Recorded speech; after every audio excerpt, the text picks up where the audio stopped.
So y'all remember the movie Spiderwick Chronicles? It came out like in 2008.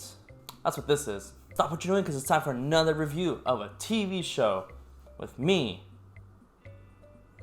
It's pretty exciting. Go ahead and look at Locke and Key. Locke and Key is the new Netflix original series show that just popped out like last weekend. Finally got a chance to watch it all in my hectic schedule. And I gotta say, it was way more whimsical than I thought it was. I think that's the right word to go with here. I really thought it'd be scarier. Like I thought it was gonna be like a horror show. Like this is way more childlike bewilderment. So it's basically an adaptation of the comic book series, I believe, that they've been trying to get off the floor, like up and running for years now. No one's successfully done it. Hulu passed on it apparently, but Netflix decided to give it a shot. And it could pay off. I think it should. It's not bad. It's about this family of 3 kids and their mom and their uncle who moved into this house after a tragedy has struck them. And this house was basically inherited to them. It's in the family name. And there they discovered these keys in a world that they didn't know existed. I wouldn't say world, I'd say magic, mythology. It's very extensive on what the limitations of it are. And there's so many keys. Honestly, I lost track how many keys there's supposed to be. I'm not sure how many. I'm gonna call a safe bet and say there's 10.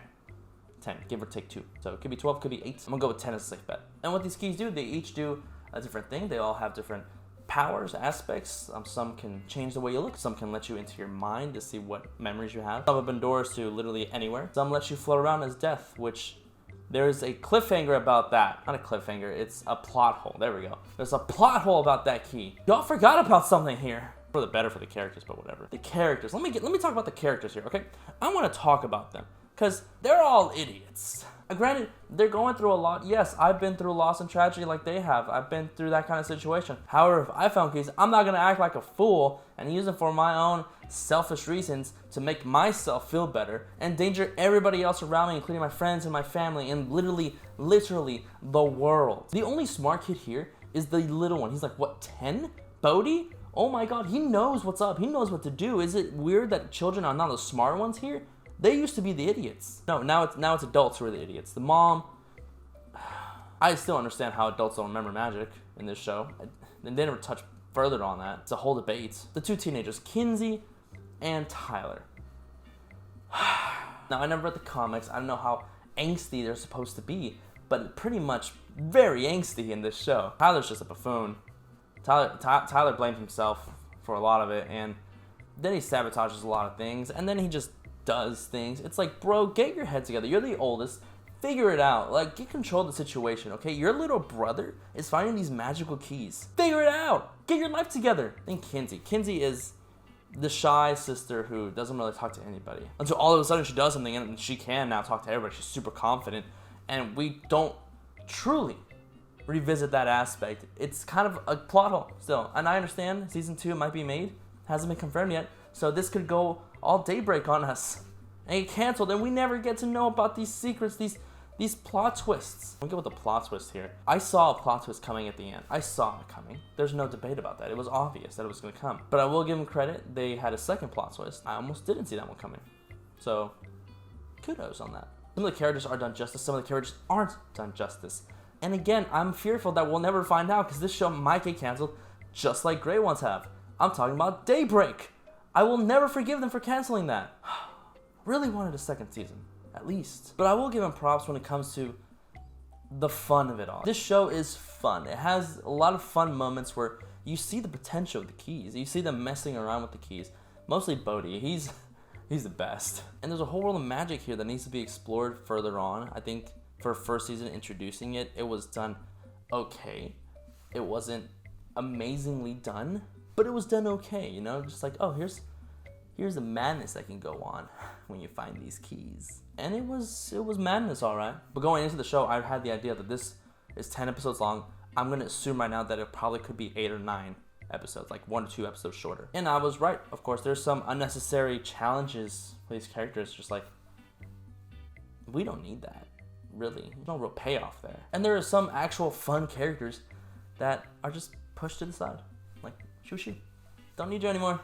Okay, we're done with you. And that really girdles my grundle. I want to know more about these keys. I want to know more about where the powers come from, where they came from, actually. Where these magical creatures came from. When the show wanted to go dark, it did, but it always held back. You can feel it holding back. Like, this could be a dark show. It could be a whole lot darker. It doesn't have to be this whimsical. It was more kid-friendly than I thought it was going to be. Again, I mentioned that. Way more kid-friendly. I wouldn't recommend that you little kids watch this, but like teenagers, maybe late middle schoolers, like starting at like age 7 or 8 maybe. I don't know how scary that can be for them. But it had so much potential to be scarier than it was. Like, you have these keys. One is a death key. Show us death. There was a scene with shadows and a battle in the house. That was cool. Didn't last long though.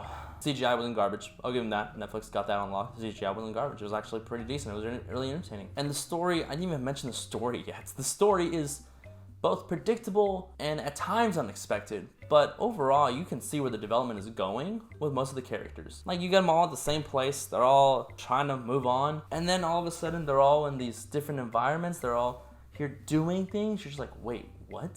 When did you develop that? I don't know if I want to talk about the story too much. It wasn't bad. Could have been stronger. There were a lot of emotional moments that you can relate to, moments that made you feel like, I understand this character now. I understand where they're going, where they're coming from, and I appreciate that you actually took the time to make me feel that way. And then it's all hoo-ha from there, like, let's go. Let's fight fire with ghosts. I don't know. I may be griping on the show too much, but I will say, I am glad that I watched it. I wanted to give it a shot. I saw the first trailer. It looked interesting to me, and I went ahead and gave it a shot. I don't regret that at all. I will say, here's my rating for it. You don't have to binge this because it probably might get canceled. There's a 50-50 shot, of course, but it is binge worthy. So there's a paradox in my rating. Don't have to binge it. You can take your time with it, but it is binge worthy. I really hope they don't cancel it because I really need a second season. I like second seasons in most shows. That way they can at least get some closure. So that's my review for Locke and Key, now streaming on Netflix. Comment below, let me know what you thought about my review. Let me know if you've seen the show, how far along you are, what your thoughts are about it. Okay, let's discuss it before they cancel it. This video's unofficial sponsor is Aviation Gin. Some of the best gin you will ever have with a great juniper taste. Company now completely, partially, I don't know. But Ryan Reynolds is involved, so he's an owner. So you gotta drink it now, right? Aviation Gin, for the little Ryan Reynolds inside of all of us. Wait. Make sure to hit the subscribe button down there. Make sure to hit that like button down there. For quick to read movie reviews, you can check out my Letterboxd account, link in the description below. It's free, go check it out. And as always, guys, thank you for watching.